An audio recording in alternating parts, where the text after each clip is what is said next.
Bonjour à tous, j'espère que vous allez très bien. Aujourd'hui, nous allons réagir à ce qu'il se passe dans l'actualité, forcément l'Ukraine, la Russie. J'ai eu pas mal de demandes dans ce sens-là. Et ce que je vous propose, c'est comme d'habitude de prendre du recul par rapport à ce que l'on entend dans la presse. Et nous allons regarder à différents chapitres aujourd'hui. Dans un premier temps, l'histoire, et nous allons remonter à l'époque des Russes. RUS. Ensuite, derrière, nous allons analyser un petit peu le matériel russe, l'armée de l'air russe, l'armée de l'air ukrainienne, derrière la présence américaine dans la région. Et ensuite, je vais vous proposer, avec mon expérience, plusieurs scénarios de basse ou de plus haute intensité. Et j'en profite pour vous présenter le sponsor de la vidéo, Conflict of Nations, qui vous permet justement de vous entraîner à ce genre de conflit, si on peut dire, mais de manière purement ludique.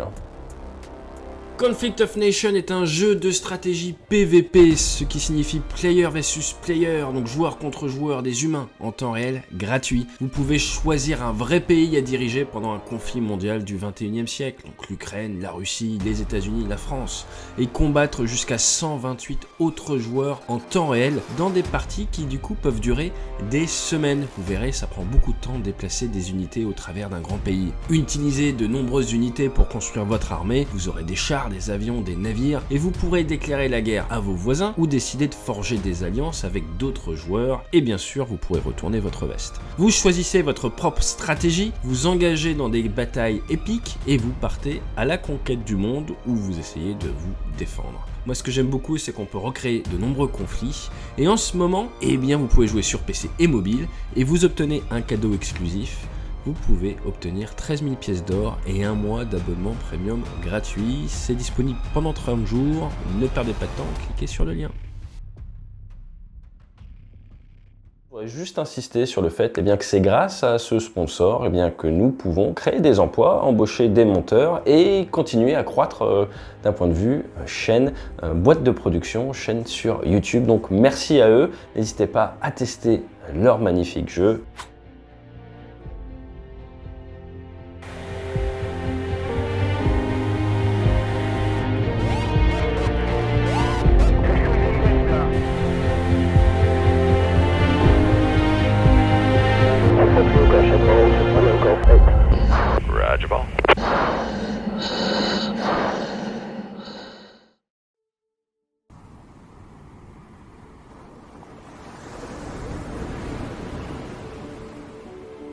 Certains d'entre vous le savent, j'ai grandi en grande partie en Normandie. Quand vous êtes normand, et je sais que certains d'entre vous le sont, vous connaissez très bien les Vikings. C'est important dans notre histoire. Et puisque moins de personnes savent, c'est que les Vikings qui sont venus en Normandie, ils proviennent de la région danoise, donc du Danemark, tout ça, de nos jours. Pour ce qui est de l'Angleterre, qui a été envahie par les Vikings, c'est les Norvégiens. Et pour ce qui nous intéresse aujourd'hui, pour la région de l'Ukraine, vous avez les Varegs. Alors les Varegs, ce sont des Suédois que vous connaissez sûrement pour Zlatan. Avec mon 47 nucléaire, j'ai le pouvoir de tout zlataner. Et pour Ikea. Ils ont pris les fleuves, ils se déplaçaient avec leurs dracars sur les fleuves et ça leur a permis de rentrer dans l'Europe. Imaginez, vous êtes au bord d'un gros fleuve, vous voyez passer un dracar viking, vous ne pouvez pas faire grand chose. Donc ça leur permettrait de pénétrer en profondeur dans les pays et ils ont pu rejoindre comme ça Kiev, d'où les fameux Russes de Kiev qui sont restés en place à peu près entre les années 850 jusqu'aux invasions mongoles qui ont commencé en 1223, qui sont terminées en 1240 avec la chute des Russes de Kiev. Pourquoi je vous parle de ça? Parce que les Russes de Kiev, c'est la plus ancienne entité politique qui relie Biélorussie, Russie et l'Ukraine. Donc leur histoire commune, ça remonte pas mal et ça nous vient des Suédois. Voilà, premier point historique. Deuxième point historique, c'est les Allemands de la Volga. Je ne sais pas si vous avez déjà entendu parler de ça.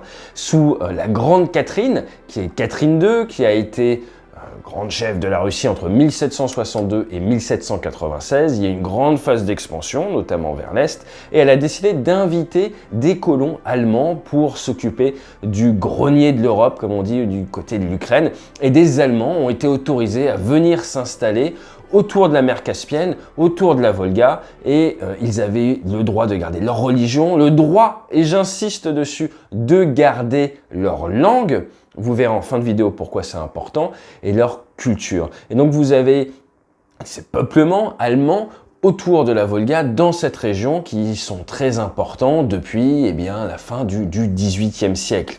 À savoir que le 19 octobre 1918, c'est devenu un territoire autonome allemand et que lorsque il y a eu le début de la guerre avec l'invasion, l'opération Barbarossa, l'invasion des Allemands vers l'Union soviétique, le 28 août 1941, il a été décidé de déporter ces Allemands de la Volga, qui n'avaient rien demandé, de les déporter à cause de l'invasion allemande. Donc ils ont été déportés en Sibérie et compagnie. Voilà pour le deuxième point. Le troisième point dont je vais vous parler, c'est le l'Holodomor, qui veut dire la famine. Alors c'est arrivé dans le Kouban et en Ukraine, c'était 1931-1933, petite bataille d'historiens, 2,6 à 5 millions de morts, c'est quand même assez monstrueux.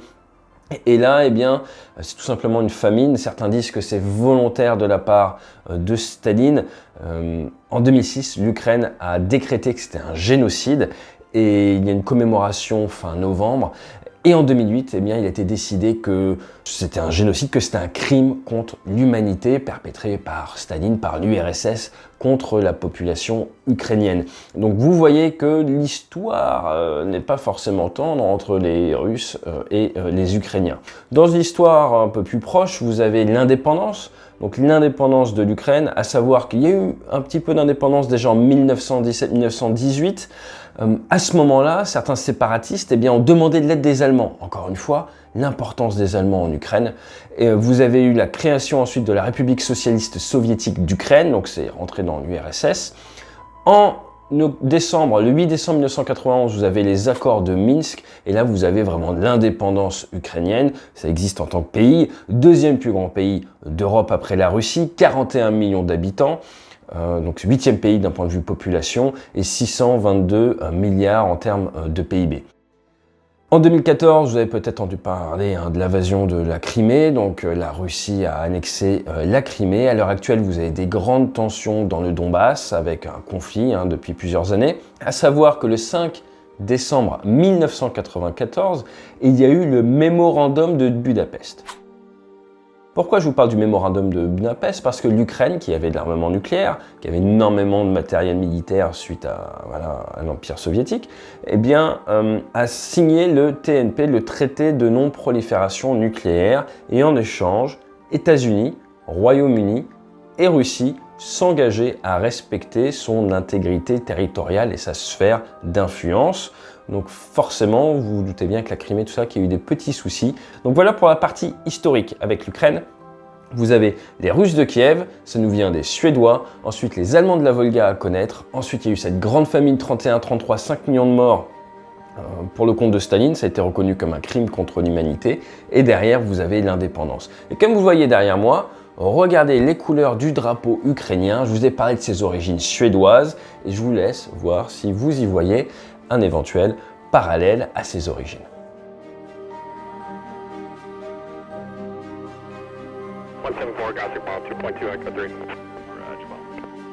L'armée de l'air russe est tout simplement monstrueuse. Ce que je vous propose de faire, c'est de comparer l'armée de l'air russe avec l'armée de l'air française et allemande. Pourquoi l'armée de l'air française et allemande? Parce qu'on aime bien dire que la géopolitique, c'est souvent lié à la démographie et à la géographie. Donc d'un point de vue démographique, la France, 67 millions d'habitants, l'Allemagne, 83 millions d'habitants, ça nous fait 150 millions d'habitants. La Russie, c'est 144 millions d'habitants, donc on n'est pas très loin. D'un point de vue géographique, je suis d'accord, ce n'est pas pareil. La Russie, le plus grand pays du monde, a énormément de surface à protéger, et vous allez voir l'impact que ça a. En France, l'armée de l'air a 40 500 personnels pour 578 aéronefs. Les Allemands, 27 000 personnes servent dans leur Luftwaffe, l'armée de l'air, et ils ont 465 aéronefs. Si vous regardez d'un point de vue PIB, notre PIB conjoint est de 6 400 milliards de dollars. La Russie a un PIB de 1 483 milliards de dollars, donc vous êtes sur un rapport, l'Allemagne et la France, c'est 4,3 fois plus de PIB. Or, la Russie a 4,5 fois plus d'aéronefs dans son armée de l'air que l'Allemagne et la France réunies. La Russie aurait environ 4500 aéronefs et 190 000 hommes qui servent dans ces forces armées, soit presque, j'ai envie de dire, 3 fois plus que l'Allemagne et la France réunies. Donc il y a un impact direct à cause de la taille du territoire à défendre, forcément, mais ça vous donne une idée. Dans une vidéo, je vous ai parlé du nombre de missiles aériens en regardant les sources ouvertes disponibles en France. Vous avez bien compris que nous n'avons pas, la France, assez de missiles pour abattre chaque aéronef russe. C'est de la théorie mathématique, mais ça vous donne une petite idée. Je vous rassure, les Américains, 350 000 militaires qui travaillent dans l'US Air Force. Si vous prenez les réservistes, l'Air National Guard et les civils de la défense, vous êtes quasiment à 700 000 personnes qui travaillent pour l'US Air Force, 5 800 aéronefs. Donc ça fait du monde. Je vous parlais de la taille de la Russie, à savoir qu'ils ont prépositionné du matériel et des hommes à côté de l'Ukraine. Certaines unités ont dû faire près de 6000 km quand même pour se déplacer. Ils ont également l'aviation navale avec 360 aéronefs et à peu près 28 000 hommes. En France, la chasse embarquée, c'est géré par à peu près 6000 personnes, pour vous donner une idée. Je vous ai rangé un petit peu leur matériel en grandes catégories. Vous allez voir avec les images, je ne vais pas rentrer dans le détail, sinon ça serait une vidéo beaucoup trop lourde, mais pour vous donner une idée de la diversité du matériel, vous avez dans un premier temps les avions d'attaque au sol, avec le Su-25, le fameux Frogfoot, qui est une sorte de petit char volant très efficace, un petit peu l'équivalent de l'A-10 américain. Vous avez le Su-24, beaucoup plus rapide, plus nerveux, qui fait également du bombardement, et le Su-34 que nous avons vu en Syrie ces derniers temps. En bombardier beaucoup plus lourd, vous avez le Tupolev, les Tu-22, 95 et 160, chacun avec leur capacité, mais qui de manière générale ont une grosse capacité anti-maritime également, avec des missiles qui peuvent se projeter assez loin. Pour la guerre électronique et la surveillance du ciel, ils ont l'équivalent de l'AWACS européen avec le A-50, le Mainstay, et ensuite des avions de guerre électronique comme l'IL-22 ou l'IL-80. Bref, ils ont rien à envier à la France ou à l'Occident ou à l'OTAN de ce côté-là. D'un point de vue chasseur, ils ont deux grandes familles de chasseurs, les petits chasseurs et les gros chasseurs. Le MiG-29, c'est un petit chasseur robuste qui se veut à décollage et atterrissage proche du champ de bataille. Donc c'est un chasseur qui est plus petit, qui est assez robuste, qui peut se poser sur des terrains, on va dire, peu préparés. Et après, vous avez sa nouvelle version, le MiG-35 et les Sukhoi, des gros chasseurs pour un gros pays, beaucoup de pétrole. Eh bien eux, Sukhoi 27, Sukhoi 30, le Sukhoi 35 et maintenant le furtif, le Sukhoi 57 qui arrive en service.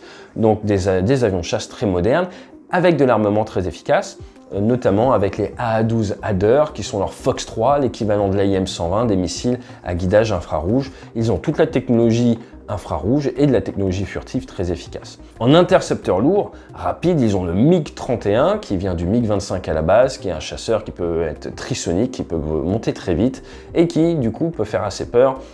Voilà, ils ont des versions anti-marine également. À côté de ça, pour pouvoir projeter, vous avez des tankers. En France, nous utilisons maintenant l'A330 MRTT. Nous avons également des KC-135. Eh bien, eux ont l'IL-78 qui permet la projection de puissance. Tout ça, c'est pour, on va dire, les avions, ce qu'on appelle les voilures fixes, les voilures tournantes, les hélicoptères. Beaucoup de matériel, surtout si vous avez vu John Rambo.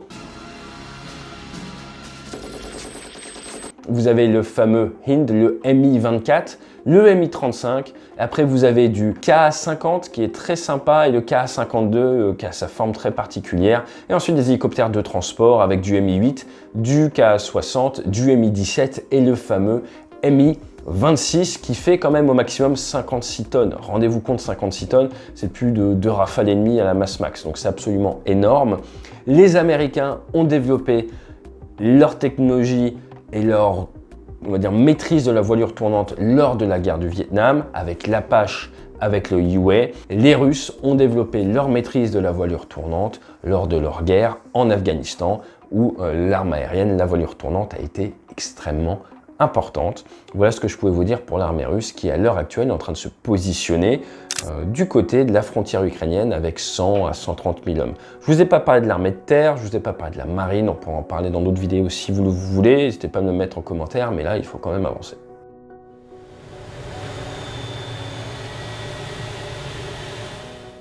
L'armée ukrainienne, à la base, a été créée en 1917, en mars 1917, mais du coup, eh bien, c'est vraiment en décembre 91, en quittant l'Union soviétique qu'elle s'est créée.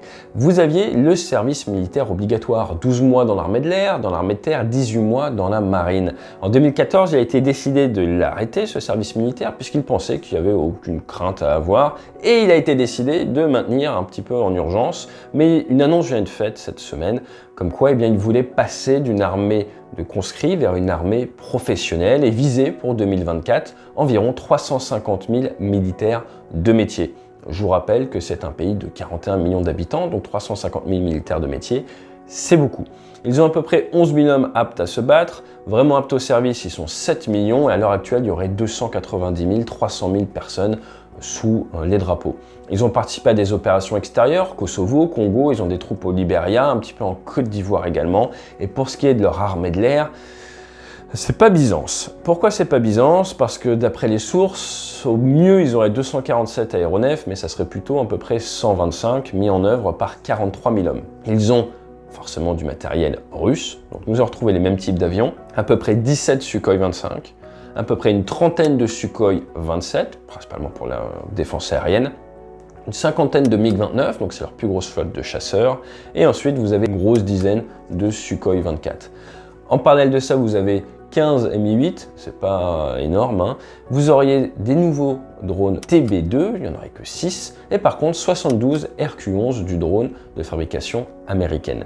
Là où l'armée de l'air ukrainienne marque des points, c'était pas dans sa capacité à projeter vraiment beaucoup d'avions, parce que vous avez bien vu que c'est pas pareil, hein, mais c'est dans la capacité à denier, comme on dit, à empêcher son espace aérien d'être survolé, avec 250 S-300, avec 90 SA-6 des systèmes solaires, avec 72 SA-11, avec 100 SA-15 et avec 8 SA-3. Donc ça fait énormément de systèmes solaires. Alors les Russes, je ne vous ai pas parlé de leur volume de systèmes solaires, mais c'est à peu près pareil. Donc vous avez énormément de systèmes solaires à moyenne et longue portée, également du court portée pour protéger certaines zones. Donc d'un point de vue espace aérien, ils ont cette capacité un petit peu à saturer l'espace aérien de systèmes solaires et si besoin, à empêcher, à prémunir le survol de leur territoire par l'aviation russe. C'est vraiment ça qu'il faut voir.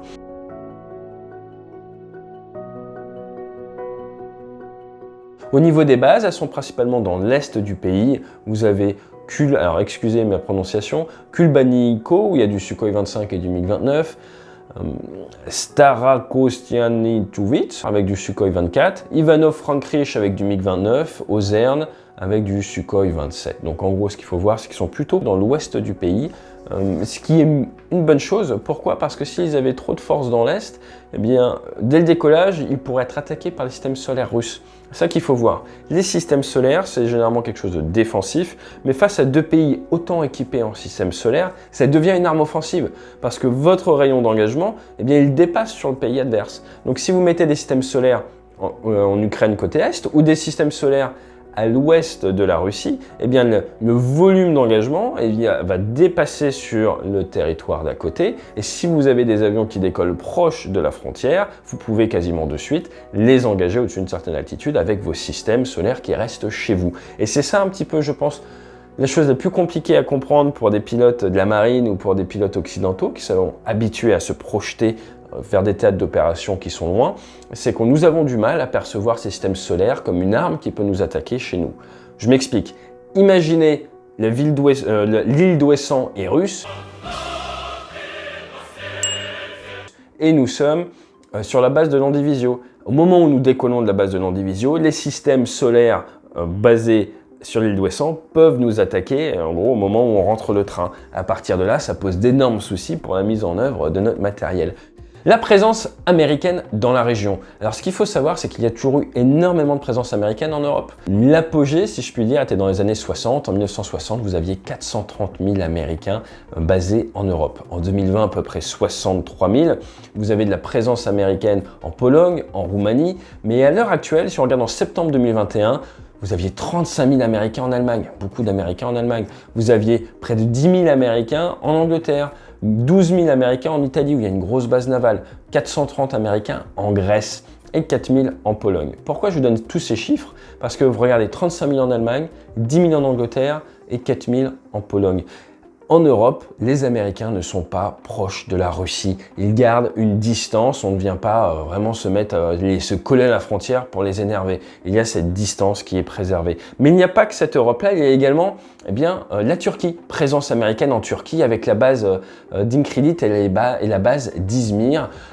Inkrilit où il y a plus de 50 ogives nucléaires américaine. Donc vous voyez bien qu'il y a une capacité un petit peu quand même à contourner, à encercler, à attaquer également par cette partie-là, qui n'est pas du tout négligeable, surtout si on va vers un conflit un petit peu maritime de ce côté-là.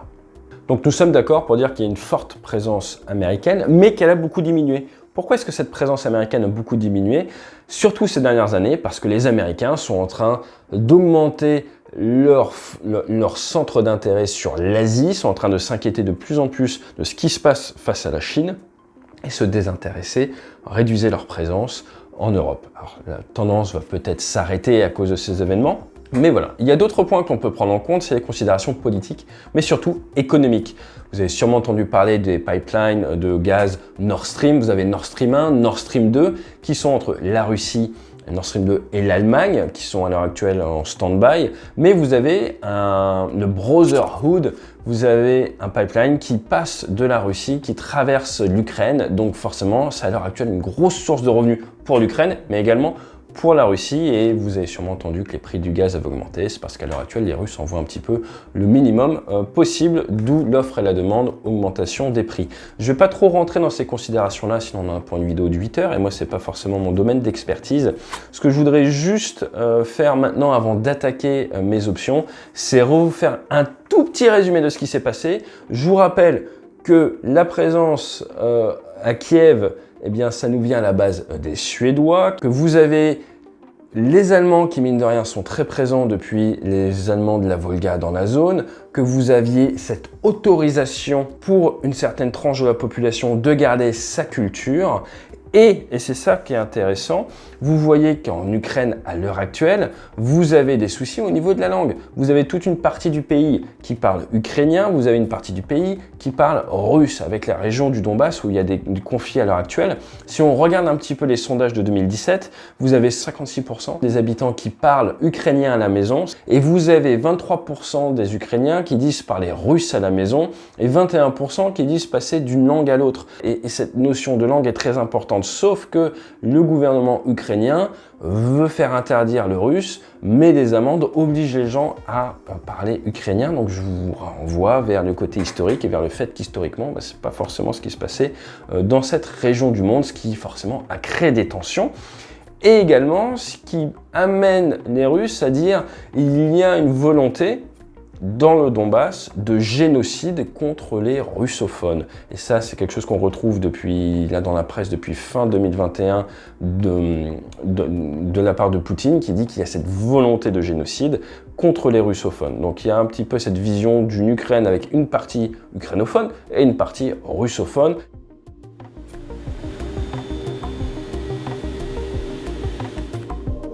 Ce que je vous propose maintenant, c'est 3 scénarios. Le scénario numéro 1, je pense que c'est le plus probable, c'est celui que je souhaite, c'est celui de négociations quasi secrètes. C'est-à-dire que ce positionnement de troupes, amener 100 à 130 000 hommes le long de la frontière alors que l'OTAN n'a aucune capacité de réaction à côté, il faut être franc vraiment d'un point de vue conventionnel, c'est arrivé à la table de négociation en disant là je veux vraiment votre attention et je veux vraiment ressortir avec des, on va dire, avec des choses pour moi.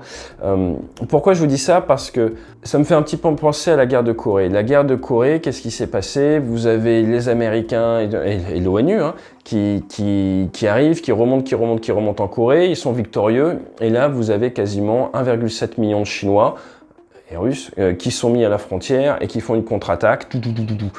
D'ailleurs, le fils de Mao est décédé lors de ces combats dans les années 50.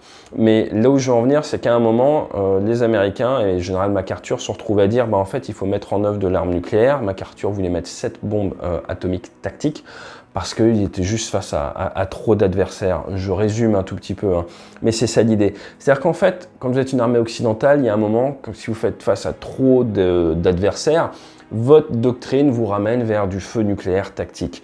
L'ASMP, par exemple, mis en œuvre sur Rafale, anciennement sur 2 millénaires, c'est de l'arme nucléaire tactique. Et quand vous arrivez avec autant d'hommes, vous savez que l'Occident, nous n'avons pas les ressources pour faire une bataille face à 120 000 hommes, il ne faut pas se mentir. À partir de là, on est forcément dans du nucléaire, ce que personne ne veut, donc on est dans la négociation, on va négocier. Donc c'est pour ça que je pense qu'il y a telle montée en puissance, c'est juste, là je veux une négociation, je veux en sortir vainqueur. Derrière, ce sera forcément une négociation sûrement secrète pour que chacun sauve la face. Ça, c'est mon scénario le plus probable, avec des négociations sur certains domaines qui permettront à chacun d'être content. Je vous rappelle quand même que lors de la crise des missiles de Cuba, les Russes, les Soviétiques avaient retiré leurs missiles nucléaires de Cuba, mais les Américains avaient fait pareil en Turquie. Voilà, donc il y a toujours des négociations possibles et ça va toujours dans les deux sens. Deuxième scénario qui, si ça doit aller vers une escalade armée, je pense c'est le plus probable. C'est un conflit de basse intensité militaire et médiatique. C'est un petit peu ce qui se passe à l'heure actuelle. Qu'est-ce que je veux dire par là? Vous auriez des incursions de forces spéciales appuyées dans la troisième dimension par des drones qui permettraient, dans la région du Donbass principalement, de faire bouger les lignes, peut-être même de protéger les russophones. La logique serait, les russophones sont attaqués, il y a un début de génocide, nous envoyons des troupes ou du personnel s'interposer et ça leur permettrait de rajouter de l'effort militaire sans vraiment risquer une contre-attaque de l'autre côté. Donc on serait sur des groupes de forces spéciales, des petites interventions appuyées par du drone, il n'y aurait pas d'aviation de chasse russe, pas ce genre de choses. On serait vraiment sur de la petite unité, pas forcément avec les galons, pas forcément avec les uniformes. Et on serait dans une logique un peu, j'ai envie de dire Kosovo, Bosnie, tout ça, de nous sommes là pour éviter que les gens se massacrent au sol, d'un point de vue politique. Et ça permettrait de faire pencher la balance dans le Donbass du côté russe, tout simplement. Avec un minimum de médias, un minimum d'informations. Donc on basculerait, on accélérait ce qui se passe un petit peu dans le Donbass du côté russophone de la force. Avec comme excuse, comme je vous le disais, cette notion de génocide. Ça, c'est la version basse intensité qui amènerait plus de politique, peut-être un peu de renforcement militaire pour les Ukrainiens, mais j'y vois pas de grosse escalade militaire derrière. La troisième option, qui est je pense la moins probable, mais qui a dû être réfléchie du côté russe, c'est la Blitzkrieg. La Blitzkrieg, la guerre éclair, on rentre d'un coup. Les Russes à l'heure actuelle sont très bien positionnés pour pouvoir pénétrer rapidement dans le territoire face à une armée ukrainienne qui serait sûrement assez rapidement balayée. Ça commencerait par de la cyberattaque, ensuite derrière vous auriez sûrement des frappes avec du missile de croisière, mise en œuvre par l'aviation ou pas, de l'attaque contre de la SEAD, Suppression of Enemy Air Defense, de l'attaque de leur site solaire, et ensuite derrière vous auriez un gros rouleau compresseur avec du char qui rentrerait, et l'objectif ça serait quoi? Ils auraient à peu près 36 heures, un maximum 72 heures pour prendre du territoire. Je pense qu'il faudrait même qu'ils y arrivent en moins de 48 heures. L'idée ça serait quoi? Rentrer très rapidement, créer une nouvelle ligne de front, s'arrêter à la ligne de front sans que l'OTAN, sans que l'Occident ait eu le temps de réagir et dire maintenant on négocie. Et on va tous se retrouver à Genève dans un 4 étoiles, 5 étoiles et on va discuter. Donc ça serait arriver par la force, surprendre tout le monde, rentrer, redéfinir la carte et dire maintenant on négocie, attendez on va pas se faire la guerre d'un point de vue nucléaire ou qu'il y ait beaucoup plus de morts, arrêtons là. Et donc ça leur permettrait, petite version, de reprendre le Donbass, d'arriver, de déplacer la ligne de front, de dire maintenant le Donbass c'est chez nous. S'ils sont beaucoup plus offensifs, mais je n'y crois pas, d'aller jusqu'à Odessa pour sécuriser tout l'accès à la mer. Donc une Blitzkrieg probable, ça serait une grosse arrivée, ils récupèrent le Donbass, ils font une ligne de front et ils disent on vient de redéfinir la carte, allons signer tout ça à Genève, on en discute. Et là, on n'aurait pas eu le temps de réagir, les Occidentaux, et on dirait ok, pas ok. Et c'est là où il y aurait deux options derrière, très intéressantes. L'option où les Occidentaux, on va à Genève, on signe et voilà, un petit peu comme la Crimée. Et la deuxième option, où c'est ok, on va à Genève, sauf que dans les 48 heures à 72 heures, et l'idéal c'est 48 heures suivant ça, il y aurait un énorme raid de la part des forces occidentales qui viserait à attaquer Sébastopol, la Crimée, leur flotte de la mer Noire. Et l'Occident aurait les moyens de contre-attaquer, non pas d'un point de vue terrestre, mais d'un point de vue maritime, et de couler la flotte de la mer Noire, faire un gros raid, où vous envoyez de partout tout ce qui traîne. Nous avons des spécialistes de la sommaire en France, nous avons des spécialistes de la sommaire aux États-Unis, il y a d'autres pays. Vous feriez un gros raid, un peu comme ce qui s'est fait au début de la guerre de Syrie, avec la sweep, les avions de chasse, les ravitailleurs, la guerre électronique, le brouillage, tout ce qui va bien, la cyberattaque en même temps. Et vous y allez et vous coulez toute leur flotte. Un petit peu comme les Anglais, lors du début de la guerre des Malouines, ont coulé le général Belgrado. Personne l'a vu venir. Les Argentins étaient là avec leur bateau avec plus de 1000 personnes à bord. Un sous-marin nucléaire d'attaque anglais leur a coulé le bateau. Et vous auriez également la possibilité de couler leur flotte avec des sous-marins si on arrive à les faire rentrer. Donc l'idée, ça serait ça. Ça serait, ok d'accord, vous nous avez pris de vitesse là-dessus, et ben nous on va vous faire payer très cher. Et là, ça permettrait d'aller à Genève et de montrer que l'Occident ne se laisse pas faire sur ses rapports de force, et j'ai presque envie de dire, les Américains, les Occidentaux seraient obligés de répondre dans un cas comme ça, sinon vous donnez un précédent pour Taïwan et la Chine. Et le coup d'après, parce que le parallèle est facile à faire avec ce qui se passe en Chine et Taïwan, et dire, ah bah, derrière les Chinois, pourquoi est-ce que vous nous embêtez? Regardez ce qui s'est passé en Russie. Donc voilà, donc c'est pour ça, en résumé, option 1, de la politique de la négociation, mais vous attendez pas à voir tout ce qui se passe dans la presse. En numéro 2, une augmentation du conflit de basse intensité, bas niveau médiatique, avec principalement un rapport de force dans le Donbass qui du coup passe du côté russe de la force. Troisième cas, une blitzkrieg. Un matin on se réveille, on voit qu'il y a l'invasion qui a été lancée. L'OTAN, l'Occident n'a pas le temps de réagir. Ça rentre, ils ont repris le Donbass. Ils disent maintenant le Donbass c'est chez nous, on les protège. On est là pour les protéger des méchants ukrainiens. On négocie, on signe un accord, fin de l'affaire. Et là pareil, ça renégocie un peu des deux côtés. Et la dernière formule plus offensive vers Odessa. Ce qui sera très intéressant à guetter dans ces cas-là, dans ces cas de blitzkrieg, c'est la réponse occidentale. Si nous ne faisons rien, nous laissons un précédent et derrière, ça nous reviendra dans les dents du côté asiatique. Donc voilà, c'était ma petite analyse sur cette situation. J'espère que ça vous a été profitable. Encore une fois, j'ai pas la science infuse, hein, j'ai pas de boule de cristal. C'est en analysant l'histoire, en analysant les autres batailles. Vous voyez, je vous ai parlé un petit peu de la guerre de Corée, tout ça. Et d'ailleurs, la question du jour aujourd'hui va avoir un rapport direct avec l'OTAN. Alors, j'ai pas envie de vous faire un jeu de mots, mais ONU, OTAN, Occident, c'est des termes assez proches. Mettez-moi dans les commentaires les batailles, les guerres que l'ONU, l'OTAN, l'Occident ont gagnées depuis la création de l'OTAN en 1949 et à côté, les guerres que l'ONU, l'OTAN, l'Occident ont perdues depuis 1949.